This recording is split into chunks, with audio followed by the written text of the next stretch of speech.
네, 오늘은 여자의 감정 청소의 저자 한미옥 작가님 모시고 이야기 나눠보도록 하겠습니다. 작가님, 구독자분들에게 인사할까요? 안녕하세요. 여자의 감정 청소를 쓴 한미옥입니다. 저는 지금 전라북도 전주에서 소울비 상담 코칭 센터를 운영하고 있고요. 그리고 전문 코치로 활동을 하고 있습니다. 여자의 감정 청소를 쓰게 된 배경은 제가 여자이기도 하고, 물론 이제 누구나 다 뭐 그런 삶을 살았겠지만, 코칭을 하면서 10년이 되는 지점에 저를 좀 돌아보는 시기가 조금 있었어요. 그때 보니까 저한테 엄청난 감정들, 결국엔 제 성장의 중심에는 그 감정이 있었는데, 그 부정 감정들에 아마 제가 함몰되어 있었다면 이 책을 쓰지 못했을 거예요. 그 감정의 소용돌이를 지나오면서 제가 경험했던 것들을 누군가에는 나만 힘들다라고 생각을 할 수 있는데 이 책을 보니 나와 같은 사람이 많구나 라는 그런 위로를 받기를 좀 바랬고, 또 이걸 통해서 좀 뭐 치유라고 하면 좀 너무 거창할 수도 있지만 그래도 어찌됐든 좀 위안이 되고 치유가 되기를 바라는 마음으로 이 책을 쓰게 됐습니다. 이렇게 오늘 이 자리에 나오게 돼서 너무나 반갑고 감사합니다. 네. 그럼 지금 소울빛 3단 코칭 센터에서 코치로 이제 활동하시는 거잖아요. 그럼 이제 궁금한 게 어떤 분들이 와서 이제 작가님께 좀 도움을 요청을 하나요? 사실은 저는 라이프 코칭이다 보니까 저는 상담과 코칭을 같이 병행하고 있고요. 저는 심리 코칭이라고 저는 이제 코칭이 좋아서 심리 코칭이라고 이야기를 하는데 대체로 청소년부터 그다음에 가족, 그다음에 성인에 이르기까지 다방면에서 오고 있는데 주 고객층들은 부모님이 의뢰한 청소년들이 많고요. 그리고 정말 이제 때로는 가끔 대인 관계가 너무 힘들어서 그 관계로 인해서 고통을 받는 분들 오시고, 부부 관계 힘든 분들도 오시기도 하세요. 작가님 이번에 쓰신 책의 주제가 이제 감정에 대한 부분이잖아요. 네네. 그만큼 이제 감정이라는 게 우리 삶에 있어서 굉장히 중요하고, 어떻게 보면 또 우리 삶의 행복과 불행을 이제 좌지우지할 정도로 큰 영향을 미치는 거겠죠? 그렇죠. 왜냐면 우리가 감정이 없는 사람이 있을까요? 아무도 없죠. 감정이 없으면 우리가 사람이라고 하지 않습니다. 그렇기 때문에 감정은 우리 삶의 일부라고 할 정도로 굉장히 중요한 부분이고, 그런데 그 감정을 우리가 이제 저희 세대 때만, 요즘 젊은 친구들은 잘 모르겠지만 저희 세대 때만 해도 되게 감정을 터부시하는 그런 것들이 좀 있었어요. 가부장적인, 유교적인 어떤 그런 문화 환경들, 그런 것들 때문에 내가 불편한 감정이 있어도 어른들 앞에서 내 감정을 표현하는 게 힘들었고, 표현한다 하더라도 혼나기 일쑤였고, 잖아요. 그러다 보니까 그 감정을 억압하고 나면 그 억압된 것들이 그냥 머물러 있으면 좋은데 시시때때로 올라와서 우리를 힘들게 하죠. 맞아요. 네. 지금은 이제 굉장히 멋진 모습으로 맞아요. 많은 사람들의 이제 문제들을 해결해주고 계시지만 작가님 책을 읽어보니까 작가님께서 이제 우리의 삶이 이제 고통으로 가득 찼던 시기에서 이게 고통이 아니고 사실은 이제 삶은 되게 좋은 거고 사랑이구나 라고 이제 느끼는 계기가 있으셨잖아요. 어떤 일이 있으셨던 건가요? 저는 정말 제 삶이 물론 저보다 더 힘든 분들도 훨씬 많을 거예요. 그런데 제가 이야기하는 거는 고통은 다 각자 개인마다 느끼는 감도가 다 똑같다라는 거죠. 그러니까 나는 죽을 만큼 힘든데 옆에서 볼 때는 야 그거 가지고 뭐가 힘들어 라고 말할 수 있지만 정작 당사자인 나는 그 고통의 깊이를 헤아릴 수 없을 정도로 힘들거든요. 그 고통의 터널을 지나온다라는 건 저에게 있어서 고통은 저가 없었어요. 그냥 아내, 며느리, 엄마, 딸 역할에 살았던 것 같아요. 그래서 그 역할에 충실하기 위해서 정말 저는 되게 많은 노력을 했고, 그러다 보니까 어느 순간 한미옥이라고 하는 제 이름은 없어진 거죠.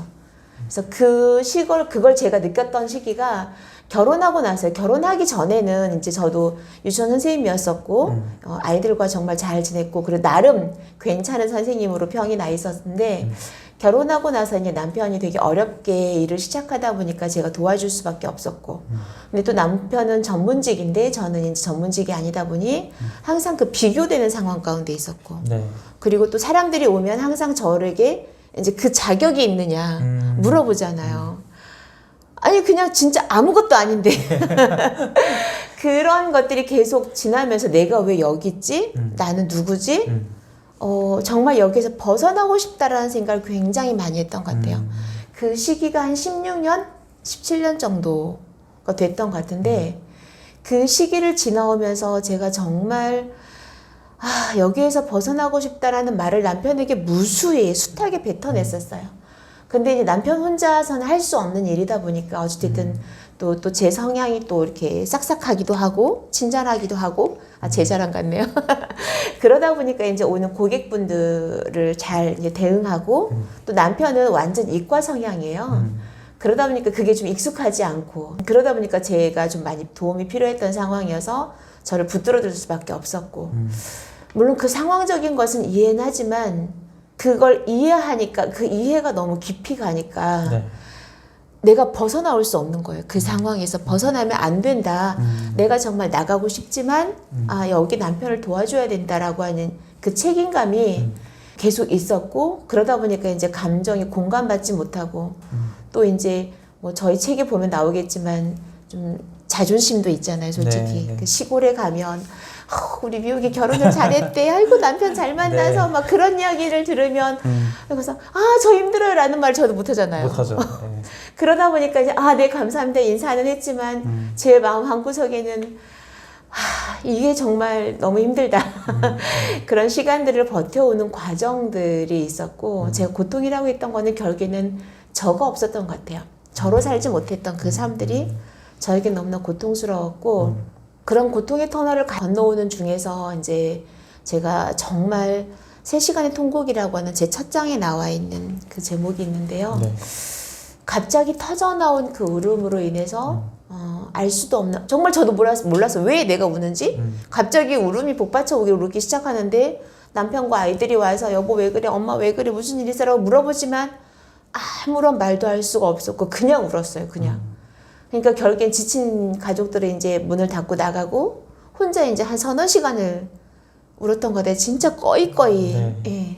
그러고 울고 났더니 아침에 퉁퉁 부은 눈으로 화장실 앞에 섰는데 진짜 얼마나 못생겼겠어요. 밤새 울었으니. 그렇죠. 네. 그런데 마음이 너무 가벼운 거예요. 그래서 이게 뭐지? 왜 이런 일이 벌어졌을까를 이제 그때부터 저를 돌아보기 시작을 한 거죠. 그래서 제 마음을 돌아보기 시작을 했고 누구 하나 내 마음을 위로해 주는 사람이 없었지만 그냥 물론 저는 이제 신앙인이니까 네. 교회 가서 하나님 앞에 울부짖고 기도하고 그 숱한 세월을 보냈죠. 사실은 그 힘든 시기를 버텨오면서 그 시기를 버텨오고 나서 보니 이제는 내가 스스로 마음을 좀 돌아봐야겠다라는 그 생각이 들어서 남편에게 그랬어요. 여보 나 하루 2시간만 자유시간을 주면 안 될까? 정말 간절하게 이야기했어요. 네, 네. 남편도 이제 그 상황을 본 거잖아요. 네. 알 수 없는 이 와이프의 갑자기 그쵸, 그런 그쵸. 엄청난 그런 울음 속에서 이제 힘듦을 조금 이제 느끼셨나 봐요. 그래서 그러면 그렇게 해라. 그때가 저희가 좀 이제 출발점이었던 것 같아요. 그때부터 이제 제가 2시간씩 밖에 나가서 이제 제가 하고 싶었던 이제 뭐 제가 솔직히 경력 단절이잖아요. 솔직히 말하면 네, 네, 직장을 그쵸. 네. 유치원생을 그만두고 벌써 십몇 년이 지난 상황에 다시 유치원에 갈 수는 없고 2시간이라는 시간 동안 주어진 걸 뭘 할 수 있을까라는 이제 고민 끝에 이제 평생교육원에서 진행하는 공예 강사하는 게 있었어요. 그래서 그걸 배운 거예요. 그래서 그걸 배우고 네. 제가 이제 처음으로 자격증을 따서 네. 학교에 중학교의 아이들 앞에 서요. 오, 네. 네. 근데 그때 아이들하고 그 시간에 공예를 가르치면서 아이들과 소통하고 하는데 너무 행복한 거야. 근데 마치 내가 살아있는 것 같은 네. 느낌? 그래서 나 이거 진짜 하고 싶다. 네. 나 정말 이쪽으로 길을 나가고 싶다라고 했더니 뭐 학교에서 아무나 써주진 않잖아요. 그쵸. 네. 그래서 루트를 알아봤더니 미술 실기 교사 자격증이 있으면 좀 가능성이 있다. 라는 이야기를 했는데 그때 제 나이가 40이 훌쩍 넘은 시기였거든요. 와, 네. 네. 그래서 다시 이제 제가 학교를 들어갑니다. 전문대에서. 네. 그때 국가에서 한시적으로 공예를 조금 밀어줬던 시기가 있었어요. 그래서 장학금을 주고. 그래서 이제 그 기회를 틈타서 학교에 들어갔고, 근데 들어갔는데 그 우연의 법칙이라고 이야기를 하잖아요. 계획된 우연이라고 하는 그런 이론 법칙도 있는데, 거기에서 제가 코칭이라고 하는 걸 만나요. 정신보건학이라고 하는 과목이었는데 딱 들어갔더니 그 정신보건학이 아니라 라이프 코칭을 가르치시더라고요. 그래서 그때 이제 코칭을 배웠고 코칭을 접하면서 코칭 대화를 하면서 그때 마침 저희 딸 아이가 사춘기 막 올라오는 시기 까칠한 아이였거든요. 네. 아, 딸 미안해. 네. 엄마가 느꼈을 때. 다 그래요. 네, 다 그렇습니다. 네, 그래서 그 아이와 대화를 시도를 했는데 뭐 첫 번째는 의도를 가지고 대화를 접근했으니까 당연히 뭐 아이가 알아챘을 거고 안 됐었고 그러다 그냥 어느 날 똑같은 시기에 이제 아이가 가방 집어 던져놓고 방문 쾅 닫고 들어가는 그 상황이 벌어졌고 그때 제가 가만히 이제 벽에 기대어서 우리 딸이 왜 이렇게 힘들까? 집에 와서 이렇게 말도 하지 않고 엄마를 보고 힘들다는 얘기도 하지 않고 대화도 하지 않을까라는 이제 그 마음으로 있었던 것 같아요. 얼마나 시간이 흘렀는지 모르겠어요. 우리 딸이 가만히 나오더니 이렇게 저한테 머리를 기대는 거예요. 그래서 제가 딸 많이 힘들어? 했더니 뭐가 그렇게 힘들어? 그냥 정말 아무런 네. 의도 없이 아이의 눈에서 눈물이 쭉 흘러나왔고 그때 이제 아이가 어떤 말은 하지 않았지만 그냥 그 아이의 눈물에서 아, 엄마가 온전히 아이에게 이렇게 함께 머물러주고 공감해주는 게 이 아이에게 위로가 되고 힘이 되는구나를 그때 처음 느꼈던 것 같아요. 그때부터 이제 코칭의 매력에 빠져가지고 이제 전문 코치 자격을 따기 위해서 질주를 했죠. 아 근데 이제 그 말씀하셨지만 이제 전문직 남편을 만나서 이제 한 가정을 이제 이루셨잖아요. 그럼 이제 그냥 제 3자가 보기에는 뭐 더할 나위 없이 굉장히 완전한 가정이고 행복한 사람처럼 보였을 거 아니에요. 근데 이제 작가님의 표현에 따르면은 이제 그 안에 나라는 존재가 있었던 거고 그게 어떻게 보면 이제 겉에서는 되게 천국 같아 보이지만 이제 본인한테는 이제 그게 지옥이었던 거죠. 뭐가 그렇게 객관적인 조건들이 되게 다 좋고 한데도 왜 불행했을까요? 그냥 솔직히 말씀을 드리면 전문직인 남자와 그냥 일반 평범한 유치원 교사가 결혼을 하면 어떨까요? 좋지 않을까요? 아주 좋죠. 근데 이제 어찌 보면 저희 시댁에서는 그 자체가 아마 못마땅했을 것도 같고요. 키도 조금만 하지, 얼굴도 예쁘지도 않지. 근데 또 이제 보니까 성격은 좀 까랑까랑해 보이지. 이제 그런 모습. 사실은 저희 어머니하고 저하고 같은 교회를 다녔어요. 그러니까 이제 교회에서 제가 되게 똑똑한 이미 이전에 알고 있었겠네요. 결혼 전에. 그렇죠. 그러니까 뭐 친한 건 아니었지만 활동하는 게 되게 좀 다부지고 교회에서는 뭐 이제 앞에서 막 리더 역할도 하고 이제 그런 모습들이 관찰이 되셨을 것 같고 또 한편에는 이제 내 아들이 전문직인데 평범한 애가 오는 것이 못마땅했을 것도 같고. 지금 생각해보면 그래. 그때는 저는 이해가 되지 않았지만 이제 딸이 있으시니까 그래. 맞아요. 그래서 이제 저희 어머니가 결혼식 이틀 전에 저를 불렀어요. 불러서 하셨던 말씀이 그 말씀이셨어요. 나는 여자가 잘못 들어와서 형제지간에 의갈라진 꼴은 못 본다. 그 말씀이셨어요. 저희 어머님 되게 굉장히 따뜻하신 분은 아니에요. 이건 뭐 다 알아요. 따뜻하신 분은 아니시고 굉장히 차가우신 분이신데 말투 자체 되게 딱딱하시고 그때만 해도 제가 25살, 26살이었으니까 얼마나 그 어린 나이잖아요. 그리고 저희 집 환경과 너무 다른 친정은 되게 진짜 막 너무나 아빠랑 막 친구처럼 행복한 정말 스스럼 없이 막 그렇게 지내는 가정에 있다가 완전 이렇게 말수도 적고 막 엄격한 그런 가정이 온 데다가 결혼하기 직전에 어머니한테 들은 말이 그 말이었잖아요. 그러니까 제가 느꼈던 시댁은 되게 무서운 것이었어요. 무섭죠. 무서운 것이었고 시누이도 굉장히 무서운 사람이었고 저희 아주버님도 그렇고 그러니까 제가 이렇게 마음 툭 터놓고 이야기할 수 있는 그런 곳은 아니었어요. 그리고 시댁에 가면 저는 항상 이렇게 저만의 공간으로 들어가는 거죠. 시댁 식구들은 거실에 모여서 이렇게 막 고스톱 치고 명절날이 막 하는데 저는 이제 못 어울리니까 무섭고 떨리니까 방으로 들어가서 어린 조카들 데리고 그 아이들하고 있고 이제 누구야 부르면 이제 뭐 음식 갖다 주고 심부름하고 그런 시간들을 보내다 보니까 그게 저한테는 되게 쌓였군요. 네, 그렇죠. 그리고 뭔가 인정받지 못하는, 그리고 나 나름대로 정말 애쓰고 있고, 그리고 이제 심지어 어떤 말까지 들었냐면 이제 시댁이 좀 안 좋은 일이 있을 때마다 이제 뭐 어떤 갈등이 있으면은 네. 저것이 어, 저것이 그런 말이 이제 은연중에 들리다 보니까 제가 더 위축될 수밖에 그쵸. 없었고, 네. 네. 그래서 진짜 제가 친구들한테 나는 벙어리 3년, 귀머거리 3년, 내 처음 신혼생활은 그랬다. 이제 그런 상황에서 이제 한 번은 이런 일이 있었어요. 우리 어머니 기억하실지 모르겠는데 네. 저희가 시댁이 사실은 형편이 굉장히 좋지 않아서 사채를 얻어서 오픈을 했거든요. 네. 그러다 보니까 이제 아침 7시 반부터 밤 11시까지 일을 했어요. 하루도 쉬는 날, 연중 거의 무휴였고, 명절날 하루만 이제 쉬었고, 네. 그리고 이제 주일날도 교회 갔다 오면 다시 또 문을 열고, 그런 삶을 살았는데, 어느 날 이제 어머니가 전화가 온 거예요, 남편한테. 너는 애미애비도 없냐? 네. 그래도 그날 뭐 서울에 친척들이 오셨다고 한번 왔다 가라고 하셔서, 이제 남편하고 이제 밤에 좀 일찍 닫고 9시쯤에 9시 한 반 정도에 갔어요, 밤에. 네. 네. 불 다 꺼져고 저 주무시는 거예요.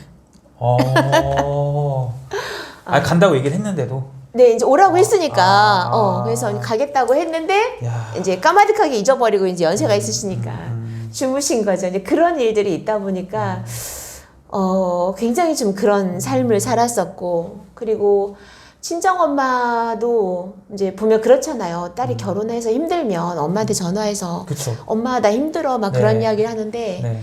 저희 집이 6남매예요. 아. 큰언니하고 저하고 14살 차이가 나요. 이제 제가 어렸을 때에는 언니들이 다 이미 나가서 밖에 나가 있는 상황이었고, 막내 오빠하고 저하고 둘이 시골에 있었거든요. 근데 이제 저한테 비춰진 저희 엄마의 모습은, 언니들은 좀 다르게 말하긴 하지만 좀 약간 여리고, 그리고 아빠가 굉장히 강하신 분이셨어요. 굉장히 똑똑하시고 책임감도 있으시고 굉장히 다부지신 분이셨다 보니까 어머니한테 말씀하시는 것들이 뭐 부드럽게 나가진 않죠. 그러니까 제 눈에 비쳤던 아버지는 그런 모습이었어요. 네. 근데 나중에 연세가 드셔서는 정말 저희들하고 너무 친구처럼 잘 지내셨지만 어린 시절의 모습들은 그런 모습들이었고, 그 모습 가운데서 엄마는 항상 시골에서 아침에 일찍 일어나서 농사지러 가시면 뭐 늦게 오셔서 또 밥 짓고, 밤에 되면 이제 또 캄캄하시면 그 옛날에는 이제 전등이 아주 약했잖아요. 그 밑에서 새끼 꼬고 계시고 막 그런 삶을 사셨단 말이에요. 그러니까 내 눈에 비친 엄마의 모습인 네. 거예요. 그리고 겨울에도 산에 나무하러 가셨다가 막 리어커 밀고 오셔가지고 캄캄한데 그거 마당에 놓은 채로 가서 부엌에서 밥 하시고. 그러니까 저한테 비친 엄마는 되게 힘드신 분, 안쓰럽고 그런 분이시다 보니까 나는 엄마에게 그런 딸이고 싶지 않았던 것 같아요. 그래서 착한 딸이고 싶었나 봐요. 지금도 그러대. 아이고 우리 미옥이 같이 예쁜 딸이 어딨어. 속 한 번 안 썩이고 지 앞가림 다 혼자 다 하는 저렇게 착한 딸이 어딨어. 이런 너 같은 딸만 있으면야 몇 명 더 키우지, 그런 말씀을 하시거든요. 근데 전 그 말이 되게 싫었어요. 고등학교 때부터 제가 전주에 나와 생활했는데 네. 집에 가는 것도 다른 친구들은 막 일주일마다 가요. 토요일이면 집으로. 안 갔어요, 저는. 한 달, 두 달? 참, 저도 왜 그랬는지 모르겠는데 지금 생각해보면, 아, 집에 가는 게 오히려 난 집에서 벗어나고 싶었구나.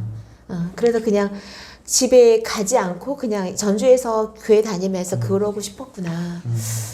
그랬던 것 같아요. 그래서 그러다 보니까 그런 삶들 속에서 있다 보니까 네. 제 이름 대신에 이제 그 역할에 충실했던 거죠. 아, 진짜 그 살아오신 그 환경과 이야기를 들으니까 정말 내가 없었구나라는 게 확 오네요, 네. 느낌이. 맞아요. 그럼 이제 그 역할로만 살다 보니까 이제 작가님 책의 표현에 따르면 이제 내 마음속의 목소리를 애써 외면을 한 거죠. 그렇죠. 네. 그럼 이제 그 내 마음의 그 소리를 항상 들어라 이런 얘기들이 뭐 다른 책에도 많잖아요. 이 내 마음속의 소리를 듣는다는 건 어떤 의미일까요? 가끔은 우리가 혼잣말로 그런 말을 해요. 힘들어 죽겠다. 벗어나고 싶다. 네. 그런 이야기를 하는데 또 한편에서는 어떤 소리가 나오냐면 야, 다 그러고 살아. 맞아요. 너만 그러고 사냐? 야, 봐봐. 다른 사람이 너 봐봐. 너 시집 잘 갔다고 하지. 너 행복하다고 그쵸. 하지. 남편 잘 만났다고 하지. 그런 말들이 있잖아요. 그런 말들에 짓눌려서 정말 내 안에서 나 진짜 힘들어라고 하는 말 안에는 정말 힘들다라는 말도 포함이 되어 있거든요. 근데 그 말을 그냥 무시해버리는 거예요. 그러니까 어찌 보면 그 소리라고 하는 게 감정이죠. 억눌렸던 감정. 내가 며느리로 살면서 얼마나 억울한 일이 많았겠어요. 얼마나 그쵸. 화내고 싶은데 주장을 하고 싶은 일들이 그쵸. 얼마나 네. 많았겠어요. 그리고 또 남편과 일을 하면서 내 목소리를 내고 싶을 때가 얼마나 그쵸. 많았겠어요. 그리고 아이들하고 물론 이제 지금 우리 아이들이 이 영상을 보면 엄마가 성질을 안 냈다고 그렇게 말할 수도 있겠지만 그건 이제 코칭을 배우기 전의 모습이고 네. 네. 정말 그 아이들에게 내 속에 있는 말을 다 그렇잖아. 아이들이 말 안 듣고 막 속썩이면 막 그렇게 하고 싶을 때도 많았지만 그게 저는 되게 상처라는 걸 알았거든요. 그래서 때로는 말하지 못할 때도 많았고 그렇게 쌓아놓고 쌓아놨던 그 마음의 소리들인 거죠. 그 작가님이 그 방금 말씀하신 내 마음의 소리라는 게 사실 저도 포함해서 많은 사람들이 그렇게 산다고 생각이 들어요. 네. 내가 뭐 화난다고 화내지 못해 삭히고 뭐 못 들을 막 억울한 것들 다 그냥 표출하지 않고 그냥 뭐 참고 넘어가고 네. 그냥 모른 척 넘어가고 이런 거 많잖아요. 근데 그런 문제들이 켜켜이 쌓이면은 나중엔 결국 어떻게 될까요? 제 경우를 보면 어느 날 갑자기 통곡으로 그때 엄청 우셨던 것처럼. 그렇게 나왔고 어느 순간 죽고 싶다라는 생각이 들어요. 우리 아이들은 남편도 한 번도 듣지 못한 이야기를 제가 하게 되네요. 제가 자살할 결심을 했던 적도 있었어요. 내가 너무 힘든데 네. 내가 내 이야기를 이야기했을 때 내가 정말 믿을 만한 사람에게 이야기를 하는데 그 대상이 없어. 정말 나의 편이 되어줘야 될 남편이 네. 정말 남의 편이 되어 있고 여보 나 힘들어라고 하면 뭐가 그렇게 힘들어라고 이야기하는 게 아니라 네. 그게 뭐가 힘들어. 그거 막 설명을 하는 거지 이제 가르치려고. 그쵸. 그러다 보면 어떻게 해요? 제가 입을 싹 닫아버리죠. 더 그쵸, 이상 할 말이 없으니까 그쵸. 싸우기밖에 말해봤자. 안 되니까, 네 싸우기밖에 안 맞아요. 되니까. 그리고 또 하면 또 비난의 목소리가 또 저한테 그쵸, 들리고. 그런 마음의 소리를 듣지 않다면 그거를 내가 힘들다, 아 나 정말 내가 버겁구나 그런 말들에 내가 귀 기울여주지 않으면 어느 순간 내가 사라져요. 이 말이 좀 이해가 되실지 모르겠는데 내가 왜 살지? 내가 이 땅에 왜 존재하지? 나는 누구지? 라고 하는 정체성의 혼란이 왔던 것 같아요. 저 같은 경우는. 그래서 그 정체성의 혼란이 오면서 네. 어느 순간 엄마도 버겁고 아내도 버겁고 딸도 버겁고 며느리도 버겁고 버겁다라는 생각이 올라왔을 때 아 정말 내가 이제 놓고 싶다 그랬던 것 같아요. 그런 생각들이 올라왔었어요. 그래서 아주 추웠던 옛날엔 지금보다 조금 더 추웠죠. 11월 말쯤 되었을까요? 네. 밤에 한 11시 반 그날도 아마 그냥 무턱대고 올라오진 않았을 거고 아마 뭔가 있었겠죠. 있었겠죠. 예. 그러고 이제 다 잠들어 있는 시각에 네. 이제 그 마음이 올라온 거예요. 그 마음이 올라와서 거실 불을 다 꺼놓고 저희 집이 17층이었거든요. 네. 이제 바깥으로 베란다로 나갔어요. 네. 베란다로 나가서 한참을 이렇게 있는데 희망이 보이지 않는 거예요. 그렇죠. 정말 내 마음을 알아주는 사람이 한 사람도 없다라는 그 말이 저로 하여금 네, 자살을 생각하게 하더라고요. 그래서 이제 그 시간에 창문을 열었는데 찬바람이 11월 말이니까 훅 들어오는 거예요. 네. 네. 그러다가 이제 그 방충망을 이렇게 열었어요. 네. 열고 이렇게 이렇게 아래를 내다보니까 네. 차들이 빽빽하게 주차장에 있고 그 순간 저한테 어떤 생각이 들었냐면 제가 기독교인이라 그랬잖아요. 저희가 설교 시간에 목사님들이 항상 그런 말씀을 하세요. 자살하면 천국 못 간다. 저한테 그 말이 확 단 거예요. 네. 문득 그 말이 떠오르면서 그러면 지옥은 지금보다 더 힘들 텐데. 그렇죠. 정신이 바짝 든 거예요. 네. 아이러니하게도 네. 그 순간에 그 말이 떠올랐고 창밖을 바라보면서 정말 찬바람 쐬면서 갈등을 했죠. 계속. 꽤 오랜 시간 갈등을 했던 것 같아요. 근데 사실 어찌 보면 네. 못했던 것 같아요. 용기가 없었지 않았을까. 내가 죽을 용기가 그래서 죽을 용기가 있다면 내가 살아야지 라는 그런 생각이 저한테 있었던 것 같아요. 그래서 결국에는 이제 들어와서 아무 일 없다는 듯이 자고. 네. 아, 그럼 그 진짜 그 꺼이꺼이 운날 네. 진짜 뭐 자녀분도 그렇고 남편도 왜 우는지 전혀 몰랐겠네요. 저도 몰랐어요. 네. 그냥 눈물이 막 그냥 난 거예요. 네, 그냥 예, 그냥 울었어요. 그냥 눈물이 나기 시작을 했는데 처음에 이제 무슨 뭐건 있었겠죠. 저는 기억은 안 나죠. 예, 오래됐으니까 있었겠죠? 예. 드라마를 봤든 그쵸, 뭐가 됐든 예. 뭐가 있었을 거는 예. 같은데 그 울었던 게 처음에는 그냥 가족들도 그냥 뭐 엄마 울어 뭐 그랬을 텐데 어느 순간 그 울음이 막 복받쳐 오기 시작을 하는 이제 막 진짜 막 폭포수처럼 막 터져나오고 괴성을 들어서 막 엉엉엉 우니까 이제 막 갑자기 가족들이 깜짝 놀래가지고 그쵸, 이제 그 놀랐죠. 상황이 된 거잖아요. 왜 내가 우는지 주저도 모르고 아니 그 생각도 없었어요. 그냥 울음에 그 통곡에 취해서 내가 왜 우는지도 몰랐고 이 울음의 의미도 몰랐고 그랬었죠. 아, 그 말씀하신 것처럼 이제 사실 내가 지금 힘든지 슬픈지 행복한지 자기의 감정을 사실 아는 것도 쉽지 않잖아요. 그렇죠. 내가 지금 어떤 상태인지 내 감정이 어떤지 지금 좀 알 수 있는 방법이 있을까요? 제가 항상 하는 말이 있어요. 제가 이제 그 아픈 친구들을 많이 만나잖아요. 학교에 가서도 만나고 그리고 힘든 엄마들, 아내들 만나기도 하고 네. 물어봐요. 지금 한번 스스로에게 마음은 어때? 라고 한번 질문을 해보라고. 우리 피디님 마음이 어떠세요? 지금 마음? 사실 기계처럼 돌아가는 일상 속에서 마음을 느낄 틈이 없네요. 그렇죠. 근데 네. 그러다 보면 어느 순간 내가 소진이 되거든요. 그렇죠. 그래서 제가 가장 쉽게 물어보는 말이 그 말이에요. 그냥 마음은 어때? 라고 물어봐요. 네. 그래서 저에게도 수시때때로 제가 뭔가 네. 힘든 상황, 어떤 힘든 감정들이 올라오거나 뭔가 좀 버겁다라는 생각이 들 때는 미우가 네 마음이 어때? 라고 물어봐요. 그럼 마음이 말을 해요. 나 힘들어. 나 좀 바라봐 주면 안 될까? 나 좀 쉬고 싶어. 나 지금 어느 누구도 내 말을 들어주지 않고 말할 사람도 없어. 그래서 네가 좀 내 말 좀 들어주면 안 되니? 라고 그런 소리들이 들려요. 그럼 그때 이제 마음과 대화를 하는 거죠. 그리고 다른 사람이 해주지 않더라도 내 스스로 내 마음을 위로해주고 공감해주고 함께 머물러 주는 것만으로도 어느 정도는 해결이 되거든요. 그럼 뭐 예를 들어서 내 마음이 어때라고 이제 나한테 내가 묻는 거죠. 물었는데 좀 슬픈 것 같아. 뭐 그렇게 이제 뭐 답변을 했어요. 그럼 이제 그 다음은 뭐 이걸 어떻게 좀 해야 될까요? 왜 슬퍼? 왜 슬퍼? 라고 물어봐요. 그리고 난 다음에 제가 하는 방법은 네. 이제 그 왜 슬퍼? 라고 물어보면 이 아이가 막 이야기를 하잖아요. 속에 있는 이야기를 막 이야기하고 나면 그 슬픔이 어디에서 느껴져? 거기에 잠깐 한번 머물러 볼래? 라고 이야기를 해요.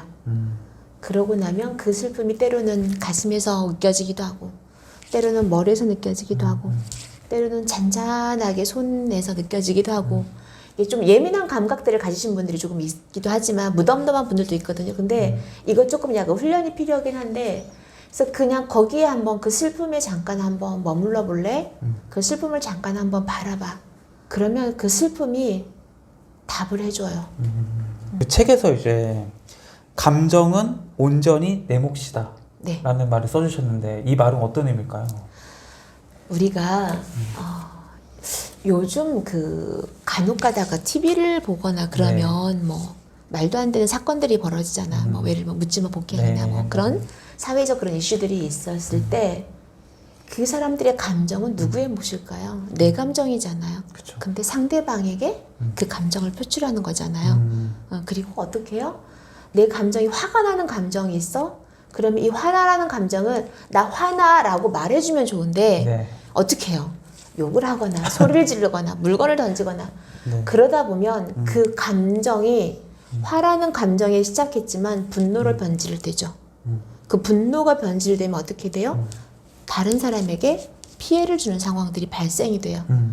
감정이 내 몫이다라고 하는 거는 지금 내가 느끼고 있는 이 감정은 상대방이 너의 행동 때문에 올라오는 게 아니라 너 때문에 내가 이 감정을 느껴가 아니라 내 안에 있는 감정이 오는 거거든요. 그러니까 예를 들면 쉽게 설명을 하면 이런 거예요. 여기 초감정이라는 이야기도 나와요. 네, 네, 맞아요. 초감정이라는 게 어떤 거냐면 우는 아이를 보잖아요. 엄마들이 있어요. 이렇게 물어볼게요. 혹시 PD님은 네. 우는 아이를 보거나 네. 막 짜증내는 아이를 보면 어떠세요? 짜증내는 아이를 보면 나도 짜증이 나죠. 왜요? 네? 아니 그 기분 나쁜 걸 내가 보는 거잖아요. 약간 좀. 그럼 저도 이제 그 감정에 영향을 받아가지고 기분이 안 좋죠. 그쵸. 네. 네. 근데 짜증내는 사람 아이를 보면 누구나 다 짜증이 나진 않거든요. 그쵸. 저 같은 네. 경우는 뭐가 그렇게 짜증 났어? 왜? 그렇게 물어보거든요. 그게 어떤 거냐면 짜증 나거나 슬프거나 어떤 감정을 표출하는 그 장면을 봤을 때 내가 과하게 반응하는 거예요. 그냥 저 짜증이 나는데 그냥 제가 뭔 일이 있나 보네, 엄마한테 혼났나 보네라고 말할 수 있는데 그게 아니라 짜증 나는 거 보는데 내가 짜증이 나. 그쵸. 그러면 그걸 제 탓을 할 거예요? 네가 짜증 나니까 내가 짜증 나잖아. 그렇게 보통 말하잖아요. 그쵸. 예.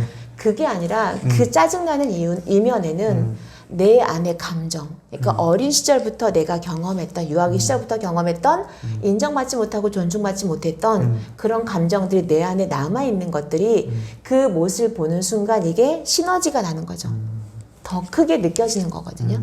그래서 감정은 온전히 내 몫이라고 하는 건 짜증나는 걸 보거나 슬프거나 어떤 상황이 되었던 올라오는 감정은 너 때문이 아니라 내 거라는 거예요. 내 안에 있는 감정들이 무언가 원인에 의해서 촉발돼서 네. 탁 하고 튀어 올라온다는 거죠. 투사의 법칙은 그럼 이게 반대로 되는 건가요? 그렇죠. 저 사람이 하고 있는 모습을 보니까 쉽게 설명을 좀 드리면 제가 그런 경험이 있어서 어떤 일이 있었냐면 네. 작년에 2024년도네요. 24년도에 제가 이제 오라소마라고 하는 제가 바트를 가지고 컬러 심리 코칭을 하는데 네. 네, 이제 영국에서 그 마이크 부스라고 하는 그 오라소마 대표님이 오셔가지고 마음빛 발견하기라고 하는 작업을 했었어요. 3일 동안. 그때 이제 어떤 일이 있으면 저랑 같이 함께 간 선생님들이 전주에서 같이 가신 분들이 서울에 같이 온 분이 두 분, 저랑 세 분이 같이 갔는데 이 두 분은 되게 성취욕도 있으시고 내가 원하는 게 있으면 가서 궁금증이 있으면 가서 즉각 이렇게 물어보시는 네. 분들이란 말이에요. 네. 근데 저는 이제 제 책을 읽어서 아시겠지만 네. 저는 혼자 있는 거 좋아하고 네. 잘 표현하지 못하고 그런 네. 사람이란 말이에요. 근데 그 중에 한 선생님이 저도 그분에 관심이 있는데 저는 그냥 가만히 이렇게 바라보고 있는데 그분이 가서 그분에게 적극적으로 이제 막 물어보는데 제가 불편한 거예요. 아니 왜 저렇게 오지랖이야? 아니 그냥 좀 있지 왜 저렇게 가서 그러니까 그거인 거예요. 그러니까 내 감정이 내가 하고 싶은데 저 사람이 하는 걸 보잖아요. 그럼 내가 불편해. 짜증이 나고 저 사람이 거기서 화가 나. 이해되실까요? 네, 네. 쉽게 말하면 그게 투사의 법칙이에요. 내 것이 저 사람 통해서 비춰질 때 나도 저렇게 가서 네. 당당하게 이야기하고 싶다. 나도 저렇게 내가 원하는 걸 가서 저 사람에게 요구하고 싶다. 이건 내 거거든요. 근데 난 못하고 있어. 근데 저 사람이 하고 있어. 불편한 거죠. 그 사람을 보는 게. 그게 투사의 법칙이에요.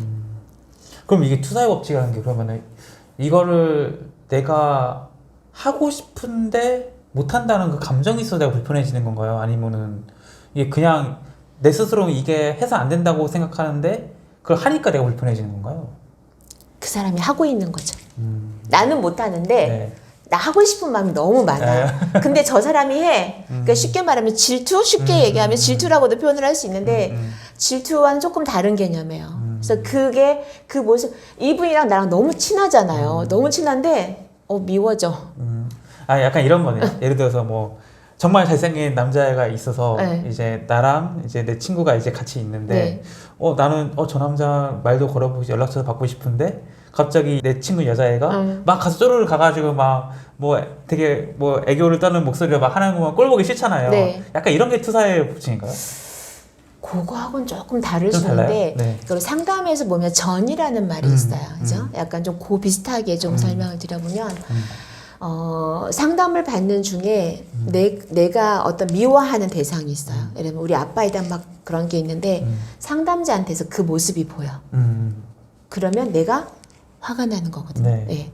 그러면서 이 사람이 그 사람이라고 생각하고 내가 막 내 감정을 토로하는 거죠. 그게 우리가 전이거든요. 쉽게 말하면. 투사의 법도 약간 좀 비슷한 거예요. 네. 그러면 이제 뭐 어떻게 보면 지치고 힘든 나에게 최소한 나만큼은 친절하게 대해줘야 되잖아요. 네. 어떻게 좀 나를 좀 소중하고 친절하게 다뤄줄 수 있을까요? 사실은 친절하게 대하기 위해서는 내가 나를 어떻게 대하고 있는가를 먼저 바라봐야 돼요. 그런데 내가 나를 어떻게 대하고 있는가는 우리는 잘 몰라요. 모르죠. 네. 제 책에 나와 있는 한 분의 예를 들면 식당을 하고 있는 분이 계시는데 종업원이 와서 그러는 거예요. 저한테 이제 저랑 되게 친하거든요. 식당 하는 사장님이 선생님, 예? 사장님한테 가서 제발 좀 소리 좀 지르지 말라고 해요 라고 말을 하는 거예요. 그래서 왜요? 그랬더니 아니 시도 때도 없이 소리를 지르니까 사람들이 불편해하고 손님들도 불편해하고 그런다는 거예요. 그런데 이제 그분을 보면 이분은 소리를 지르는 게 몰라. 내가 인식을 못하고 있는 거죠. 네. 근데 이제 그분의 상황들이 그랬어요. 그분의 살아온 삶이 되게 힘든 삶을 살았고 그분도 좀 남편이 조금 힘들게 했던 분인데 내 이야기를 들어주지 않고 내 속에 있는 것들을 계속 쌓아놓고 살았던 거죠. 그러다가 이제 내가 다른 사람 밑에 있을 때는 내 감정을 잘 표출하지 못했어. 근데 내가 운영하는 식당이야. 그러다 보니까 내가 사장이잖아요. 그쵸. 그러다 보니까 내가 불편하면 저 사람이 한번 말했는데 못 알아들으면 이제 거친 소리도 나가면서 이제 네. 하는 거예요. 이 사람을 보면 겉에서 보면 이 사장님 평가할 때 어떤 사람이라고 평가를 할까요? 부정적인 시각이 많겠죠. 그쵸. 이 종업원도 마찬가지고. 그렇죠. 그러면 이거는 친절하지 않은 거거든요. 근데 중요한 건 내가 왜 말하는데 내 말투가 되게 거칠구나. 내 말투가 되게 사람들이 기분 나쁘구나. 내가 소리를 내고 있구나. 내가 분명히 난 저 사람에게 이거 좀 해주세요 라고 말하는 건데 저 사람이 느낄 때는 화난다고 느끼구나. 화를 내고 있다라고 느끼구나. 그거를 내가 알아야 된다라는 거죠. 그러면 지금의 내가 어떤 모습인지 가장 쉬운 방법은 거울 앞에 저는 서라고 많이 얘기를 해요. 그냥 거울에 딱 섰을 때 비춰지는 첫 모습이 피곤하면 이렇게 막 찌그러들어 있잖아요. 그러니까 피곤하면 되게 인상이 웃는 인상이 아니거든요. 근데 친절하지 않은 사람들이 거울 앞에 서면은요, 네, 자기가 미워요. 못생겼어요. 예쁘지 않아요. 네, 그걸 보는 거죠. 근데 정말 내가 외모가 예쁘지 않은 게 아니라 내가 나를 돌아보지 않으니까 나 좀 돌봐줘라고 말하는 건데 그걸 모르는 거거든요. 그래서 내가 나에게 친절한다라는 거는 내가 지금 어떤 말을 하고 있나, 나의 말투가 어떤가, 다른 사람들이 나를 어떻게 바라보고 있고 어떻게 생각하고 있나, 그리고 가장 중요한 건 내가 나를 어떤 사람으로 여기고 있나에 먼저 방점이 찍혀야 되죠. 그러면 나 자신에게 친절하게 대한다는 거는 어떤 모습인 거예요? 우리가 외모에 관심 있는 사람들을 보면 어때요? 거울 앞에 서서 막 이렇게 막 화장 그쵸. 고치고 막 거울 옆도 막 보고 그러잖아요. 나에게 친절한 사람들은 자주 거울을 봐요. 사실은 저는 아침에 화장을 하고 나오면 하루 종일 거울을 안 봐요. 네. 전에 그랬어요. 예전에. 네. 왜냐하면 거울 볼 때마다 짜증이 나죠. 피곤해 있지, 뭔가 불평불만은 많아 보이지, 안쓰러워 보이지. 그러니까 그냥 거울 보는 게 싫은 거예요. 물론 이제 저희 결혼할 때 남편 친구들이 저한테 못생겼다라는 말을 제 책에 보면 이게 있어요. 저희 막내 오빠가 저한테 이제 그 수박 사건이 있거든요. 네. 어린 시절에 전주에서 조카들이 왔는데 그 이제 같이 여름방학 때 물놀이를 하고 오다가 오빠 친구가 하는 원두막에 들어가서 수박을 한 덩이 얻어갖고 와요.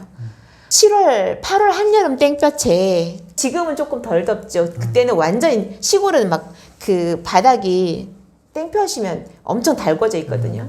한 4학년짜리 아이가 이렇게 수박을 들고 와요. 얼마나 무겁겠어요. 근데 그걸 가지고 오다가 오빠한테 나 이거 무거우니까 이거 좀 들어주면 안 돼? 라고 말하는데 오빠가 가시나가 노느라고 정신없는 거예요. 욕하면서. 그래갖고 나중에 저도 이제 가다가 넘으니까 나 이거 안 들어주면 집에 던져버린다 얘기를 한 거죠. 그랬더니 오빠가 너 던지기만 해. 가만 놔둘 거야. 그랬는데 안 되니까 이제 성질 나고 나는 힘들고 땀 뻘뻘 흘리고 죽겠는데 오빠는 막 조카들하고 막 깔깔대고 웃으면서 가고 있는 화가 나니까 냅다 갖다 집어 던져버렸어. 수박은 산산조각이 나고. 오빠가 이제 막 난리가 난 거야. 이 가시나가 못생긴 것이, 공부도 못하는 것이, 지지도 못생긴 것이 막 어마어마한 욕을 이제. 네. 근데 그때는 이제 그냥 오빠가 미웠죠. 근데 그게 저한테 아까 초감정이라는 이야기를 말씀드렸는 것처럼 제 삶의 그 단어가 저를 이끌어가는 거예요. 아. 거울을 보는 게 싫고, 저는 이제 여기 책에 보면 잇몸 컴플렉스에 대한 이야기 나오는데 웃을 때 잇몸이 확 들어가고 활짝 들어가고요. 제가 입이 살 돌출입이잖아요. 그래서 옆에를 잘 안 봐요. 근데 제가 보고 있네요. 그래서 제 모습에 대한, 외모에 대한 그나마도 내가 스스로 컴플렉스가 있던 상황에서 어린 시절에 그걸 몰랐겠지만 오빠로부터 들었던 그 말이 더해지고, 결혼하기 전에 남편 친구들이 저에게 아이고 어떻게 한 선생 같은 사람이 이렇게 잘생긴 남편을 만나서 막 농담으로 했던 말, 농담인데도 불구하고 그 시너지가 나는 거예요. 그 내 안에 있던 해결되지 않았던 그 미해결된 초감정이. 그러면서 저는 거울을 보는 걸 진짜 안 했어요. 아침에 머리 감고 화장하고 나오면 밥을 먹으면 립스틱이 지워지잖아요. 그런 것도 신경 쓰지 않았어요. 보는 게 싫었거든요. 그런 거죠. 나에게 친절하지 않은 사람들은 거울 앞에 잘 서지 않아요. 나에게 친절하지 않은 사람들은 외모를 가꿀 줄 몰라요. 나에게 친절하지 않은 사람들은 말을 거칠게 해요. 내 기분 내 기내로 툭툭 내뱉어내요. 그건 친절하지 않다라는 증거거든요. 그럼 결국엔 나에 대한 평판이 안 좋아질 거는 뭐 당연히 싫은 거고, 그렇죠? 그리고 내 스스로도 그런 내가 나에게 툭툭툭 내뱉어는 그 말들이 나에게 얼마나 악영향을 미치겠어요. 내 스스로가 비참할 거잖아요. 어느 순간 아, 나도 좀 이렇게 따뜻한 말 하고 싶고, 나도 좀 잘 살고 싶고, 나도 좀 행복하고 싶고, 그런데 어느 순간 나도 모르게 그냥 생겨먹은 게 이렇게 생겨먹었으니까 그렇게 말하는 거야 라고 퉁쳐버리거든요. 근데 결국엔 그 안에 들어가서 보면 내가 나를 돌보지 않았던 거고, 내가 나에게 친절하지 않았던 거죠. 그래서 나에게 친절한 사람들은 다른 사람들에게 비춰주는 모습이 아니라 내가 나를 봤을 때 아 예쁘다, 오늘도 수고했어, 이런 말들을 이렇게 들려주는 거죠. 약간 나를 좀 아껴주고 존중해주는 그런 거네요. 맞아요. 사실 이거는 저도 굉장히 어려워하는 것 중 하나인데, 이제 거절하는 것이 사실은 굉장히 생각보다 이게 쉽지 않더라고요. 뭐 이성적으로는 뭐 그냥 뭐 싫으면 싫다 얘기하고 뭐 아니면 아니라고 얘기하면 되는 건데 그걸 왜 못하냐 뭐 이렇게 생각할 수도 있는데, 막상 이게 닥치면은 사실 이게 이 거절을 못해서 사실 많은 일들이 또 생기고 또 괜히 내 잘못도 아닌데 내가 불편해하고 이렇게 일이 많이 생기잖아요. 어떻게 좀 거절을 하면 될까요? 한 가지 여쭤볼게요. 우리 PD님은 거절을 못하는 이유가 뭐예요? 왜 거절 못하세요? 그러니까 그거를 이제 고민을 해보면은 이제 궁극적으로 들어가 보면은 이제 다른 사람한테 뭔가 미움을 사기 싫은 건 마음이 있겠죠. 그렇죠. 그리고 뭐 내가 괜히 이 사람한테 그런 약간 거절을 통해서 책을 잡힌다거나 미움을 사서 뭐 내가 좀 이제 그 사람한테 나쁜 사람이 되고 이런 것들이 이제 다 걱정이 되고 이제 생각을 막 하니까 이제 거절을 못 하게 되는 거 아닐까요? 맞아요. 근데 그 이면에는 난 좋은 사람 네. 이고 싶어. 그쵸. 착한 사람이고 싶고, 괜찮은 사람이고 싶고, 그 안에 결국 들어가면 그게 있거든요. 물론 이제 뭐 성향적으로도 거절을 못하는 사람도 있겠지만 가장 중요한 건 진짜 내가 되고 싶은 사람, 다른 사람에게 비춰지고 싶은 모습이 그 안에 있는 거예요. 저도 거절을 못하는 사람 중에 한 명이다 보니까 사실 되게 손해를 본 적도 많고, 본의 아니게 아무튼 억울한 일도 많이 당하기도 하고 그랬었는데, 결국 그 안에 근본적으로 들어가서 보면 거절을 못하는 이유는 나에게 유익함이 있거든요. 그 거절을 못함으로써 내가 얻는 갖는 유익이 있다. 그러니까 좋은 사람이라는 유익이 있는 거고, 저 사람 참 괜찮은 사람이야라는 유익이 있는 거고, 그죠? 또는 뭐 일과 관련된 데라 저 직원 참 괜찮은 직원이니까 누가 추천해 줄 수도 있는 거고. 그런 유익들이 있다라는 거거든요. 그래서 그 유익을 우리가 하는 거죠. 솔직히 속에서는 그런 게 무의식에 있는 건데, 그러면 거절하려면 어떻게 해야 될까라는 것들을 좀 들어가서 보면 사람들이 어떤 생각을 하냐면 거절하면 내가 거절한다라고 생각을 하거든요. 그렇죠. 근데 거절하는 방법 중에 하나는 내가 거절하는 게 아니라 상황에 거절하는 걸로 만드는 걸 좀 추천을 드리고 싶어요. 그러니까 예를 들면 이제 이 안에 보면 이제 어떤 팀장님에 대한 이야기가 나와요. 그분은 진짜 거절을 아예 못 하시는 거예요. 그래서 거절을 못 하시니까 처음에는 우리 부서 사람들만 나에게 부탁을 했는데 나중에 소문이 나니까 타 부서의 사람들도 와서 네. 부탁을 하는 거예요. 근데 그걸 거절을 못 해. 그 어떻게 해요, 결국에는. 회사에서는 너의 일 처리해주고 내 일을 갖고 집에 싸질머지고 가고 그쵸. 새벽 1-2시까지 일을 하고 그러면서도 내일은 죽어도 거절해야지 가는데 가면 똑같은 일이 반복이 되는 거죠. 이제 그걸 가지고 저한테 이제 코칭을 의뢰했던 분이 계셨는데 물어봤어요. 네. 거절하지 못하는 나한테 이름을 한번 붙여보라고 이야기를 했었어요. 그 거절하지 못하는 나에게 이름을 딱 붙이고 나서 제가 그 이름을 불러드릴 테니 떠오르는 단어들을 한번 계속 말씀해 주시겠어요? 라고 했어요. 그랬더니 그 단어를 불렀을 때 계속 나오는 말들이 뭐 나는 좋은 사람이어야 돼. 뭐 굉장히 많은 단어들이 나왔고 뭐 좋은 사람, 착한 사람, 멋진 사람 뭐 등등등등 굉장히 많은 이야기 나왔고 근데 결국에는 그 안에 들어가서 봤더니 나는 진짜 괜찮은 사람이었던 거죠. 그리고 계속 그 거절을 못하다 보니까 어떻게 돼 있어요? 거절하지 못하는 게 나야. 나는 거절 못해. 난 거절 못하는 사람이야 라고 나를 정의 내리고 있었던 거예요. 네. 그럼 이 사람은 거절 못하죠. 당연히 내가 거절을 못하는 사람이라고 내가 스스로를 정의를 내렸잖아요. 그쵸. 네. 그래서 그분하고 이제 코칭을 하면서 작업했던 과정 중에 어떤 알아차림이 있었냐면 팀장님이 거절을 못하는 게 아니라 제가 볼 땐 거절할 수밖에 없는 상황이네요 라는 말씀을 드렸었어요. 그랬더니 그분이 그래서 맞아요. 근데 제가 거절을 못해요. 네. 다시 또 가는 거예요. 그래서 제가 그 제안을 드렸어요. 팀장님이 거절을 하는 게 아니라 그 상황이 거절을 하게 하면 어떨까요? 그 이야기를 말씀드렸었거든요.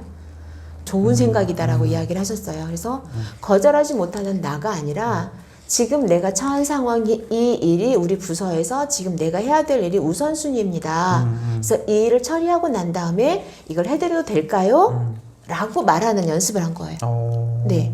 그랬더니 어떤 일이 벌어졌을까요? 네. 부탁을 안 하는 거죠. 거절을 할 수 있는 상황을 만든다. 네. 이거네요. 그러니까 거절을 할 수 있는 상황을 만드는 게 아니라 네. 상황이 거절을 하게 하는 거예요. 내가 거절을 하는 게 아니라 지금 내가 상황이 거절할 수밖에 없는 상황인 거죠. 네.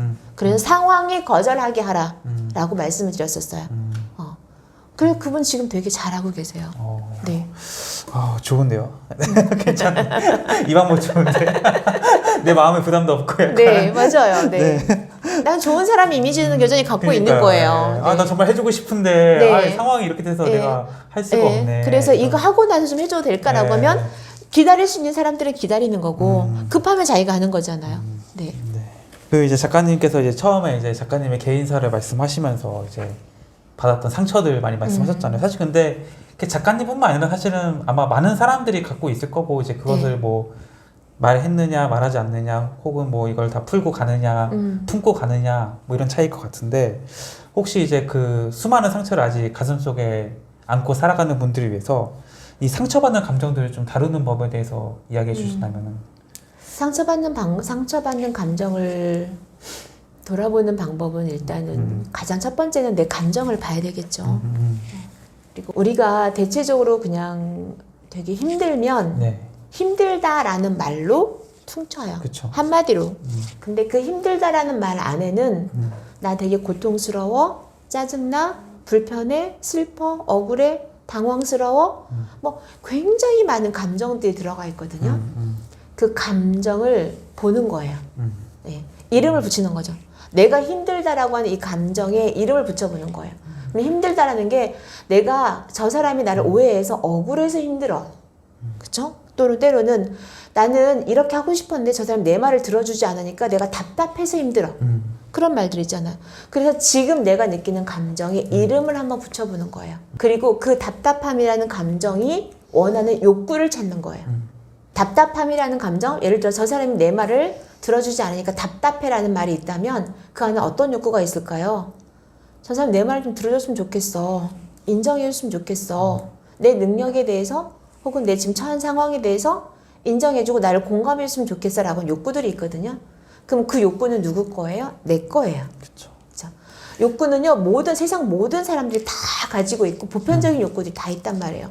그러면 이 욕구는 내 욕구일 뿐만 아니라 저 사람의 욕구이기도 하거든요. 그래서 중요한 그 욕구를 나한테 이런 욕구가 있구나. 그리고 이 욕구가 내가 지금 해소가 되지 않으니까 답답함을 느끼는구나라고 스스로를 이렇게 돌아보는 거예요. 그러면 그게 내가 이해가 되거든요. 힘들어가 아니라 힘들어라는 말 이면에 내가 인정받고 싶은 이런 게 있었구나로 자기를 이해하게 되죠. 그러고 나면 그 감정이 조금은 객관화가 되어져요. 분리가 되어져요. 연구 결과에 의하면 우리가 느끼는 감정에 이름을 붙이는 것만으로도 그 감정이 나와 감정이 이렇게 딱 붙어 있는 거에서 분리가 된다고 하거든요. 분리가 되어야 내 감정을 바라볼 수가 있고 나를 바라볼 수가 있거든요. 그래서 그런 방법들이 하나가 있고요. 네. 그리고 또 하나는 최성희 박사님이 하셨던 말씀 중에 이제 저희가 행복일기라고 하는 걸 쓰기도 하고, 저 이제 그 중에 다행일기를 좀 가져오는데, 네. 다행일기를 한번 써보시면 좋을 것 같아요. 그래서 정말 내가 너무나 짜증나고 힘든 상황이 막 감정이 복받쳐서 너무나 힘든 상황이었을 때 내가 다행한 게 뭐지를 한 가지 찾아보는 거죠. 예를 들면 오늘 같은 경우 저는 이제 전주에서 올라왔잖아요.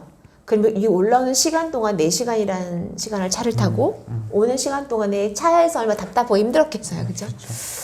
그러면 저 안에서 어떤 생각들이, 그리고 차가 이제 또 늦어지기 시작하니까 조급함이 분명히 4시에 만나기로 했는데, 어떡하지? 그리고 내가 이제 서울을 잘 안 올라오니까 길을 잘 몰라. 그쵸. 제 안에 두려움들이 있잖아요.